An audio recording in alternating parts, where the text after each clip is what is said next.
নমস্কার বন্ধুরা, চলে আসলাম আবহাওয়ার আরও একটি খুবই গুরুত্বপূর্ণ আপডেটের সঙ্গে।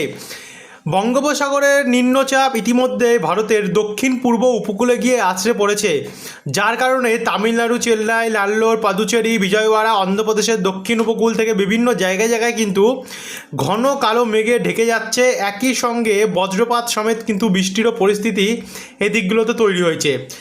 এরই সঙ্গে নিম্নচাপের প্রভাবে এই নিম্নচাপের মেঘ আমরা কিন্তু দেখতে পাচ্ছি সরাসরি ওড়িশার অন্ধ্রপ্রদেশ হয়ে ওড়িশা হয়ে পশ্চিমবঙ্গের দিকে এবং বাংলাদেশের দিকে প্রবেশ করছে, এবং এর কারণে কোলাঘাট, কলকাতা, তমলুক, বালিচক, জয়নগর, বারুইপুর, নামখানা, ফ্রেজারগঞ্জ, যেহেতু এই সমস্ত অংশের ওপর থেকে এই সমস্ত অঞ্চলের ওপর থেকে মেঘ যাচ্ছে, নিম্নচাপের মেঘ, তার ফলে কিন্তু আমরা দেখতে পাচ্ছি কখনো কখনো এই সমস্ত জায়গাগুলিতে আংশিক মেঘলা আকাশও কিন্তু পর্যন্ত লক্ষ্য করা যাচ্ছে।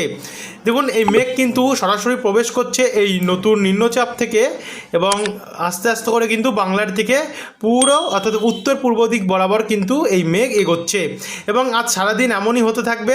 কখনো মেঘ, কখনো রোদ্দুর, এমন কন্ডিশন, কিন্তু বৃষ্টির সম্ভাবনা সেটা কিন্তু আর আপাতত আজ বাংলার কোনো জেলাতে নেই। আর পরবর্তী সময় আছে কিনা সেটা আপনাদেরকে এখনই দেখাবো বজ্রবিদ্যুৎ মোডে, এবং বাংলার কোন কোন জেলায় কতটা টেম্পারেচার থাকবে সেটাও দেখাবো। কবে থেকে কনকনে শীত পড়বে সেটাও দেখাবো। তো ভিডিওটা কিন্তু বিনা স্কিপ করে দেখতে থাকুন। তো এই হচ্ছে উপগ্রহ চিত্র অনুযায়ী বঙ্গোপসাগরের কারেন্ট সিচুয়েশান।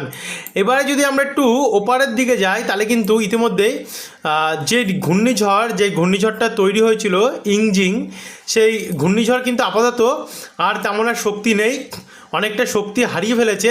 তবে তার পিছন থেকে কিন্তু আবারও নতুন করে আরেকটি নতুন ঘূর্ণিঝড় অর্থাৎ টাইফুন তৈরি হয়েছে। আর বর্তমান যে ইংজিং ঘূর্ণিঝড় সেটা কিন্তু আমরা দেখতে পাচ্ছি উপকূলে গিয়ে কিন্তু নিম্নচাপে ইতিমধ্যে পরিণত হয়ে গেছে। ইতিমধ্যে ইংজিং ঘূর্ণিঝড়ের নিম্নচাপ ভিয়েতনামে প্রবেশ করার ফলে ভিয়েতনাম উপকূলে কিন্তু ব্যাপক পরিমাণে ঘন কালো মেঘের প্রবেশ করেছে, যার ফলে এই দিকগুলোতে কিন্তু এই মুহূর্তে বজ্রপাত সমেত বৃষ্টির একটা সম্ভাবনা রয়েছে। আমরা যদি আবহাওয়া রেডার দেখি, তাহলে কিন্তু আবহাওয়া রেডার সরাসরি দেখাচ্ছে ভিয়েতনাম উপকূলে কিন্তু ব্যাপক পরিমাণে বজ্রপাত সমেত এবং বৃষ্টি হচ্ছে। আর বাংলার উপকূলে যদি দেখি, তাহলে বাংলার উপকূলে কিন্তু ঘূর্ণাবর্তের ফলেই একটু আধটু নিম্নচাপ বৃষ্টি আমরা দেখতে পাচ্ছি, যেমন চেন্নাই, নাল্লোর সাইডটাতে। আর পশ্চিমবঙ্গের দিকে কিন্তু কোনো বৃষ্টি চান্স আপাতত আমরা এখন দেখতে পাচ্ছি না, কিন্তু বলরামপুর এবং বাঘমুন্ডি, পাগদা, এদিকে পুরুলিয়ার আশেপাশে কিছু জায়গায় কিন্তু আমরা একটুখানি বৃষ্টির সম্ভাবনা দেখতে পাচ্ছি। আর বাদবাকি জায়গায় কোথাও তেমন আর বৃষ্টি নেই, অর্থাৎ পশ্চিমের কিছু জায়গাতে হালকা ঝিরিঝিরি বৃষ্টি হতে পারে। এবার আমরা সরাসরি দেখে নেব বায়ুর ঝাপটা মোড়ে যদি আমরা যাই, তাহলে কিন্তু বায়ুর ঝাপটা মোড়ে গেলে আপনাদেরকে যে জিনিসটা দেখাবো 12 তারিখের পর।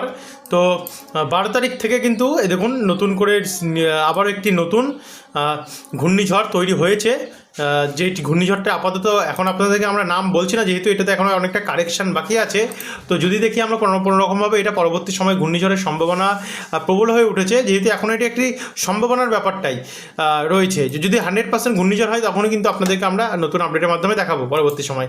তবে 13 তারিখ বুধবারের মধ্যে এই যে ঘূর্ণিঝড় সাইক্লোনটি, সেটা কিন্তু চীনের উপকূলের দিকে চলে যাচ্ছে, দেখতে পাচ্ছেন। যেমনটা গতকালের আপডেটে আপনাদেরকে দেখিয়েছিলাম তেমনভাবেই যাচ্ছে, এবং গিয়ে 14 তারিখের মধ্যে কি কমজোরি হবে, যেটা আমরা গতকাল দেখেছিলাম, হ্যাঁ 14 তারিখের মধ্যে কিন্তু কমজোরি হয়ে যাচ্ছে, অর্থাৎ বৃহস্পতিবারের মধ্যে এটাও নিম্নচাপে পরিণত হবে। তবে তেমন একটা শক্তিশালী রূপ কিন্তু আর থাকবে না, মোটামুটি উপকূলে আছড়ে পড়ার আগেই কিন্তু তখন সেটা কমজোরি হয়ে যাবে। তারপরে এটা ওখানেই মোটামুটি বিলুপ্তি হয়ে যাচ্ছে গিয়ে, আর এখানে কিছু থাকছে না। আর এর নেক্সট আরেকটি কিন্তু নতুন টাইফুন তৈরি হয়েছে তাইওয়ানের কাছ থেকে, যেটা সরাসরি চলে যাবে গিয়ে আমরা দেখতে পাচ্ছি কোরিয়া, সাউথ কোরিয়া, জাপান সাইডটাতে, যার ফলে এটারও কিন্তু আর তেমন কোনো আর প্রভাব আমরা বাংলার উপরে দেখতে পাবো না। এরপরে আবারও কিন্তু নতুন আরেকটি টাইফুন তৈরি হয়েছে। দেখুন, ফিলিপিন্সের সামনে থেকে কিন্তু একটির পর একটি সাইক্লোন অর্থাৎ টাইফুন তৈরি হয়েই যাচ্ছে। 17 তারিখ রোববারে এই টাইফুনটা কিন্তু মোটামুটি ভিয়েতনামে আসার কি চান্স রয়েছে দেখে নেবো একবার আমরা। মোটামুটি 18 তারিখের মধ্যে এই টাইফুনটা কিন্তু এগোচ্ছে, হ্যাঁ এইটাতে কিন্তু এগোনোর একটা চান্স আমরা দেখতে পাচ্ছি আপাতত। মঙ্গলবার 19 তারিখের মধ্যে এটা এগোচ্ছে, এগোতে বেশ কিন্তু ভয়ঙ্কর হয়ে উঠছে। মানে কি, আবারও একটি নতুন টাইফুন দক্ষিণ চীন সাগরে উঠছে, যেটা কিন্তু 171 কিলোমিটার প্রতি ঘন্টায় উঠে যাবে গিয়ে সর্বোচ্চ বা 172 কিলোমিটার প্রতি ঘন্টায়। এটাতেই কিন্তু ভয় রয়েছে পরবর্তী সময়ে এটা বাংলার দিকে আসবে কি না। তবে 20 তারিখের মধ্যে কিন্তু এটি টাইফুন অর্থাৎ ঘূর্ণিঝড় রূপেই ভিয়েতনাম উপকূলে আছড়ে পড়ছে, মানে সত্যি সত্যি আবার একটি নতুন ঘূর্ণিঝড় তৈরি হচ্ছে। তবে এটা বাংলা বা ভারতের দিকে আসবে কিনা এটা এখনও অবধি আমরা শিওর বলতে পারছি না। মোটামুটি 21 তারিখের মধ্যে কিন্তু এটি উপকূলের দিকে চলে যাচ্ছে, মোটামুটি 21 তারিখ কি 22 তারিখ। হ্যাঁ, অবশেষে নতুন আপডেট আমরা যেটা পাচ্ছি, এরপরে কিন্তু যে ঘূর্ণাবর্তটি আছে, টাইফুনটা তো ঘূর্ণিঝড়টি আছে, সেটা কিন্তু বঙ্গোপসাগরে আসার একটা চান্স আপাতত এখন অবধি আমরা দেখতে পাচ্ছি যে রয়েছে। তবে 100% কিনা এখন আপনাদেরকে আমরা জানাতে পারবো না, পরবর্তী আপডেটগুলো দেখার মাধ্যমেই কিন্তু আমরা আপনাদেরকে বলতে পারবো। তো আর একই সঙ্গে কিন্তু আমরা এই ঘূর্ণিঝড়ের হাত ধরে বঙ্গোপসাগরে জলীয় বাষ্প কিন্তু প্রচণ্ড পরিমাণে প্রবেশ করতে দেখতে পাচ্ছি। জলীয় বাষ্প প্রবেশ করলেই কিন্তু নতুন সাইক্লোনের সম্ভাবনা বা বড়সড় নিম্নচাপের সম্ভাবনা থাকে, তেমনটাই আমরা জলীয় বাষ্প কিন্তু প্রবেশ করতে দেখতে পাচ্ছি।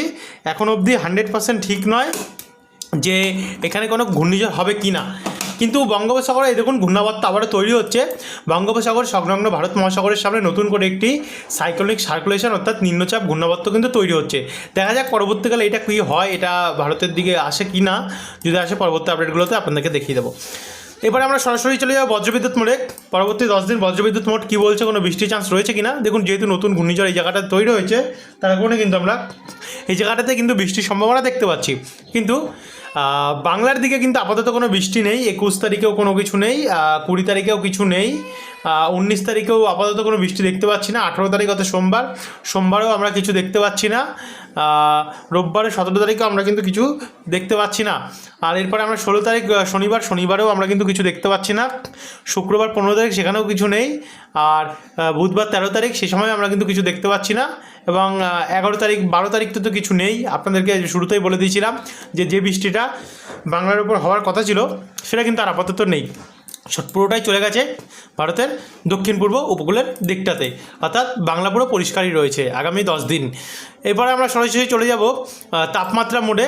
তাপমাত্রা মোড গেলে হ্যাঁ, উত্তরবঙ্গের দিকে কিন্তু বন্ধুরা বৃষ্টির চান্স রয়েছে। উত্তরবঙ্গের জেলাগুলিতে কিন্তু পশ্চিমী ঝঞ্ঝার ফলে অনেক জায়গাতে বৃষ্টি হবে, যেটা কিন্তু আপাতত উঠে আসছে, আপনাদেরকে গতকালই দেখিয়েছিলাম।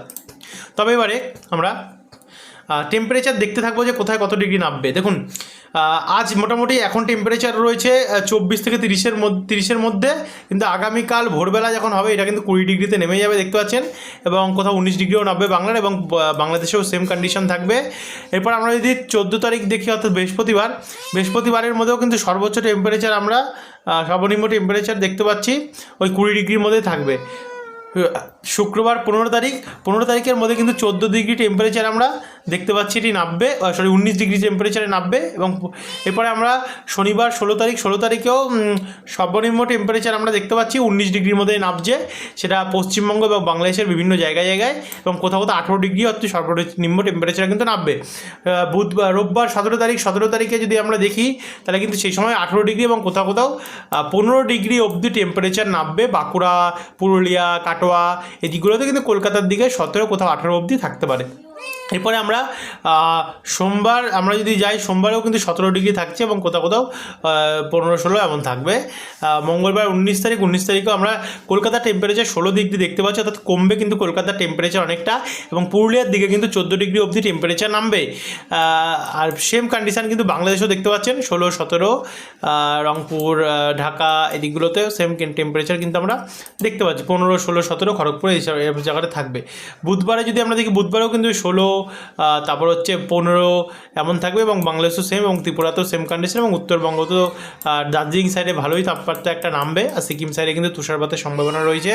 এবং 21 তারিখ যদি আমরা দেখি ভোরবেলা কিন্তু 16 ডিগ্রি অবধি সর্বনিম্ন টেম্পারেচার আমরা লক্ষ্য করতে পারছি। তো বন্ধুরা, এই ছিল এখনকার আপডেট, সমস্ত কিছু টেম্পারেচার মোড এবং বাদবাকি সমস্ত কিছু তুলে ধরলাম আপনাদের কাছে।